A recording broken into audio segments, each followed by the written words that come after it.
Hello guys, once again welcome back to my channel. আশা করি সবাই ভালো আছেন, সুস্থ আছেন এবং নতুন একটা ভিডিওতে আপনাদেরকে সবাইকে ওয়েলকাম। সো আমি ভিডিও আপলোড করতেছি, মানে অনেক টাইম নিয়ে ভিডিও আপলোড করতেছি, কারণ অনেক ঝামেলা দিয়ে যাইতেছি এবং অনেক জিনিস আছে যে অনেক রিসার্চ করতে হইতেছে এবং আমি একটু টাইম নিতেছি প্রত্যেকটা ভিডিও রেকর্ড করার জন্য। So I am very sorry, but ভবিষ্যতে রেগুলার ভিডিও আসবে। আই হোপ সো উইকলি একটা ভিডিও করে আপলোড করব। সো ইনশাল্লাহ আপনারা অবশ্যই সাবস্ক্রাইব করবেন। অ্যান্ড হচ্ছে গিয়ে গাইজ, আমি আপনারা যদি চান আমি একটা কমিউনিটি ক্রিয়েট করতে পারি। এটা হচ্ছে গিয়ে আইদার হোয়াটসঅ্যাপ হতে পারে অথবা মেসেঞ্জারে একটা কমিউনিটি হতে পারে। তো আপনারা অবশ্যই জানাবেন যে আমি কমিউনিটি ক্রিয়েট করব কিনা।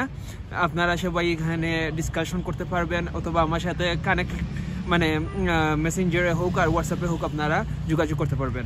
ওকে, সো আজকে যে বিষয়টা নিয়ে আলোচনা করবো সেটা হচ্ছে এজেন্সি আপনাদের কীভাবে ধোঁকা দেয়। তো এই বিষয় নিয়ে আজকে ইন ডিটেইলস আলোচনা করব এবং যদি ভিডিওটি ভালো লাগে তাকে অবশ্যই লাইক করবেন, অবশ্যই কমেন্ট করবেন ভিডিওটা কেমন লাগছে। আর যদি কোনো কিছু ইনফরমেশন মিস হয়ে থাকে অবশ্যই আপনারা কমেন্ট করে জানাবেন। So let's get started with this video guys.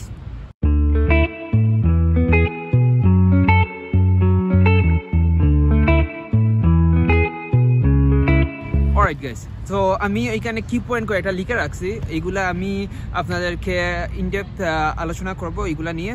তো ফার্স্ট অফ অল যে পয়েন্টটা নিয়ে আমি আলোচনা করতে চাই সেটা হচ্ছে গিয়ে why do you need agency. দেখেন 2025 সাল চলে আসতেছে এবং আমরা কিন্তু 2024-এর এন্ডে চলে আসছি এবং আমরা দেখছি ম্যাক্সিমাম ক্ষেত্রে কি হয়, মানে অনেক স্টুডেন্ট আমরা এজেন্সিকে হায়ার করি আমাদের প্রসেসিংয়ের জন্য। তো এই এজেন্সি কি করে?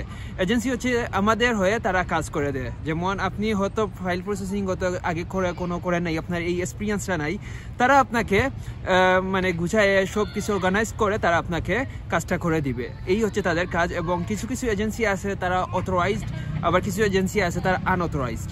তো তারা কিন্তু থার্ড পার্টি দিয়ে কাজ করায়। তো আপনারা কেন এজেন্সি হায়ার করবেন? কারণ হচ্ছে কি, যদি আপনাদের একদম কোনো বেসিক নলেজ যদি না থাকে কীভাবে একটা কলেজ অথবা ইউনিভার্সিটিতে অ্যাপ্লাই করতে হয়, আপনারা অবশ্যই এজেন্সি হায়ার করতে পারেন।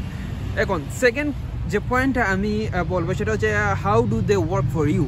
তো এখানে অনেকগুলো স্টেপস আছে। যেমন তারা কি করে, ফার্স্ট অফ অল ইউনিভার্সিটিতে অ্যাপ্লিকেশন করে আপনার হয়ে তারা হচ্ছে গিয়ে অফার লেটার আনে যে কোনো কান্ট্রির।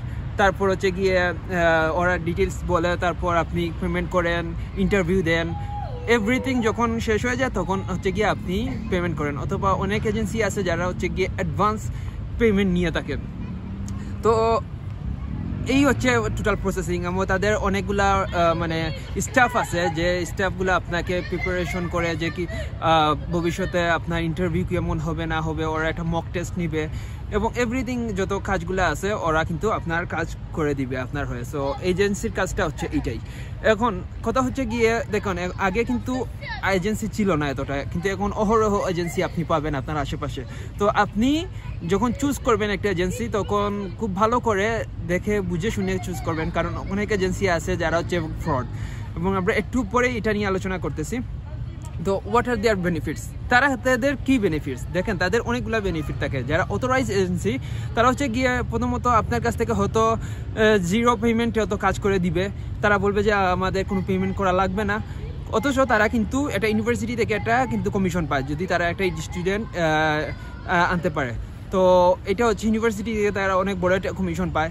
সেকেন্ডলি হচ্ছে গিয়ে অনেক এজেন্সি বলে থাকে যে তুমি আমাকে অ্যাডভান্স পেমেন্ট করে দাও, আমি কাজটা করে দিব। সো এইরকম অনেক এজেন্সি আছে, তারা আপনার অ্যাডভান্স টাকা নিয়ে নিবে, দেন হচ্ছে গিয়ে তারা আপনার প্রসেসিং কাজ শুরু করবে। তো এইসব এজেন্সি থেকে একটু সেফ থাকবেন, কারণ হচ্ছে গিয়ে আপনি তাদেরকে কেন টাকা দিবেন?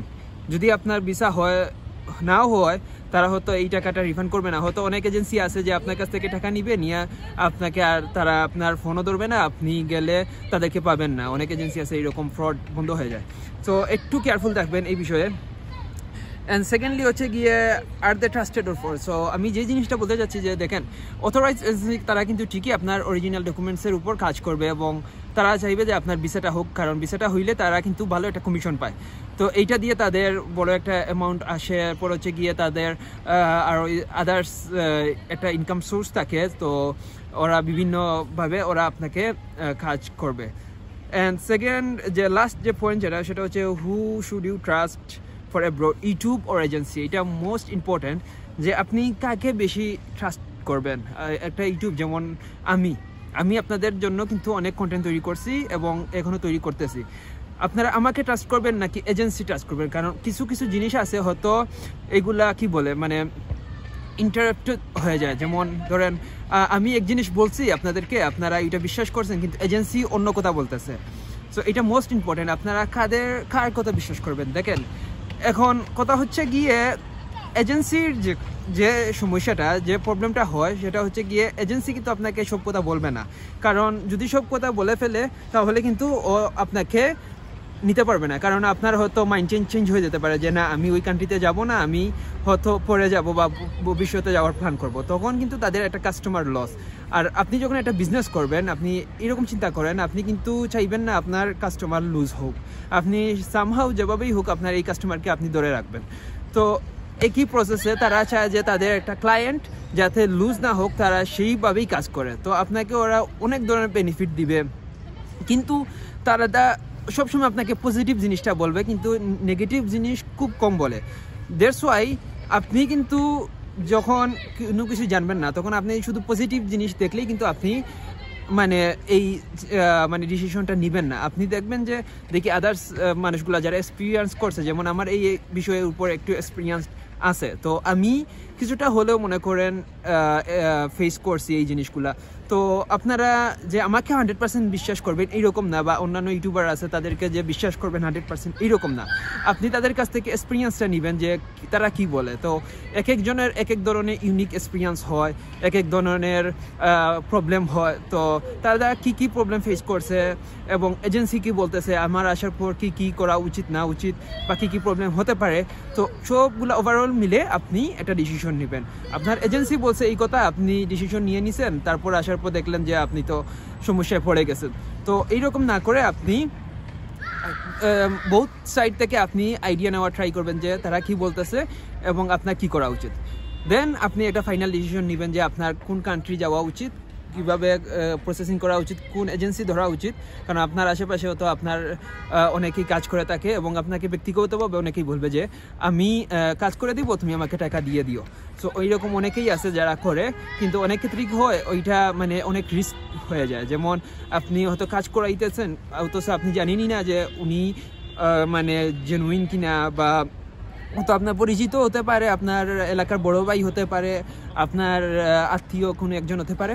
সো এটা ডিপেন্ড করে। সো আপনারা অথরাইজড কোনো একজন পার্সন অথবা কোনো একটা এজেন্সি ধরে আপনারা কাজ করবেন। অলরেডি আমার অনেক আগের একটা ভিডিও আছে এই বিষয়ের উপর, আমি ওইটা ডিসক্রিপশনে দিয়ে দিব, আপনারা চাইলে ওইখান থেকে আপনারা দেখতে পারেন আমার অভিজ্ঞতা। আমার যখন এজেন্সিতে আমি কাজ করাইছি তখন আমার অভিজ্ঞতা কী ছিল ওইটা দেখতে পারেন।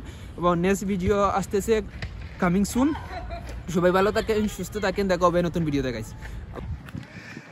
One visa, man. ça va? C'est good, man. Good.